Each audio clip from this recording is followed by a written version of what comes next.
আজ শুভ রথযাত্রা। জগন্নাথ দেব সবার মঙ্গল করুক। সেই ছোটোবেলার দিনগুলোর কথা খুব মনে পড়ে যাচ্ছিল আজকে।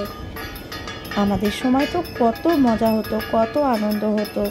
সকাল থেকেই রথ সাজাতাম, দুদিন আগে বাবা রথ কিনে আনতো, আর তারপরে আমরা সেগুলো সারাদিন ধরে সাজাতাম, আর বিকালবেলা বন্ধুরা মিলে বেরোতাম রথ নিয়ে, আর সারা পাড়া ঘুরতাম, আর সবার বাড়ি যেতাম।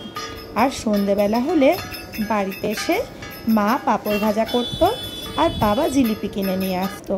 কি দারুণ কাটতো তখনের দিনগুলো বলো। আমাদের ছেলেগুলো আর কোথায় সেই সব দিন পাচ্ছে।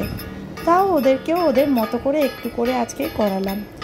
বিকালবেলা বেরিয়েছিল 3 বন্ধু মিলে, সবাই কিন্তু স্কুলের বন্ধু। আর এটা কিন্তু আমার ছেলের নয়, ওর আরেক বন্ধুর রথ। ওদের বাড়িতেই আমরা সবাই আজকে গেছিলাম। আর বিকেলবেলা দেখো, সেই ছোটোবেলার মতো ওরাও আজকে বেরিয়ে পড়েছে রথ নিয়ে।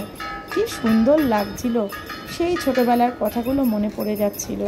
দেখো, ছোট ছোট বাচ্চাগুলো কি সুন্দর ছোট ছোট রথ নিয়ে বেরিয়েছে। এখন আর কোথায় এত রথ দেখা যায় বলো।